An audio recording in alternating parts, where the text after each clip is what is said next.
Jesus, Diyos sa lumang. Magandang hapon mga kapamilya. O, tingnan nyo yung bahay ni Bebe. May pintuan na yung bintana. O, tatlong bintana. O, ninagyan na namin. So, okay na siya. At saka yung pinto niya, may ano na rin, tapos na rin. Saka yung lababo, o. Ito yung pintuan niya. Ito, sa terrace niya. Saka yung lababo niya, ito. Tapos na. Tingnan nyo, oh. Ganda ng ano niya. Lababo. Okay tayo. Yan. Tapos na mga kapamilya. So, yung ano na lang siguro kulang terrace. Oh, yun. Hindi pa tapos. Basta lahat na. Okay na. Pwede na lipat na sila ni Baby dito. No? Kasi may trangka na. Hindi na sila matatakot sa mga tao na baka umakyat. So, wala na silang katakutan kasi sarado na, no? May lock na din yung pintuan niya. So, yan. So, salamat nga pala. Ito si, Baby. Baby, anak niya, no? Ito. Maraming salamat sa paglalapit na matapos lahat ng bahay. Dahil sa tulong ng Analyza Cares. So, pwede na kayo kung gusto niyo, lilipat, pwede na ba? Wala pang CR. Ay, wala pa CR. CR na lang talaga kasi wala pang yung bato kasi yung yung sa kabot niya, okay. So, yun na lang ang problema natin, yung CR na lang sa baba. Doon sa baba. Pero yung bahay niya, okay na. Pwede na, kung ulitin, pwede na, pwede na siya. Bukas, kasi maghukay ang anak niya ng sa CR.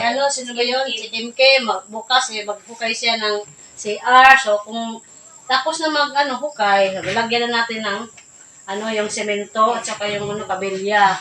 So, pwede na sila lilipat pag may CR na, di ba? Oh, pero depende sa kanila kung lilipat sila agad dito. Depende na sa Kasi kanila. parang Hindi lamang mag-schedule kung kailan. kasi post pag na. pero pagka maglipat kayo, magpaalam kayo sa amin. Oo, Oo, para nga. Sabihin mo nga, te, sa ganong pizza, hapon. Oo. lipat na kami, oo. Para masabihan din namin si Ma'am Lani. Ma'am Lani na, lilipat na kayo. Oo, at saka, maano din natin na nakalipat sila lipat dito. na, Maka-video tayo. Pasalamatan nga pala natin si Ma'am Lani Wonder Woman dahil sa kanya, ito natupad na yung bahay ni Bibi na siya napagawaan.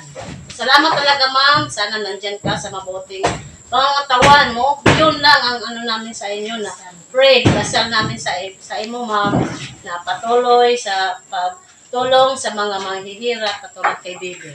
So thank you very much ma'am. At saka sa aming mga shoutout nga pala sa lahat ng mga OFW.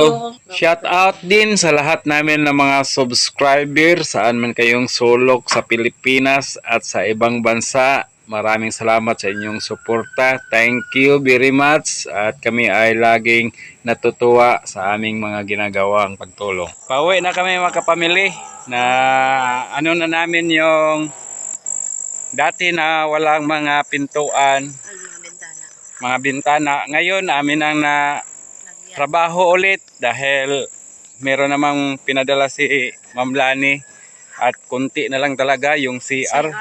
Ang problema kasi sa CR nang naghukay na mababaw kasi may malaking bato. So naghahanap na naman ito bukas ng bagong hukay or saan babanda para naman talaga matapos na yung project namin ni Ma'am Lani dyan kay Bibi Laher. So, pagkatapos nun, siguro maghahanap na naman tayo ng ibang matutulungan, yung mga taong plano talaga ng Panginoon kung saan tayo dadalhin, lalong-lalo na dito sa amin. Pero sa ngayon, nagpapasalamat kami sa accomplishment nga nangyari. Hello, pauwi na kami. Bye-bye. At sana huwag niyong kalimutan, isuporta yung YouTube channel namin, Annalisa Curse at Lani Wonder Woman. Kami itong nagtutulungan dito para sa ating mga kababayan. God bless, maraming salamat.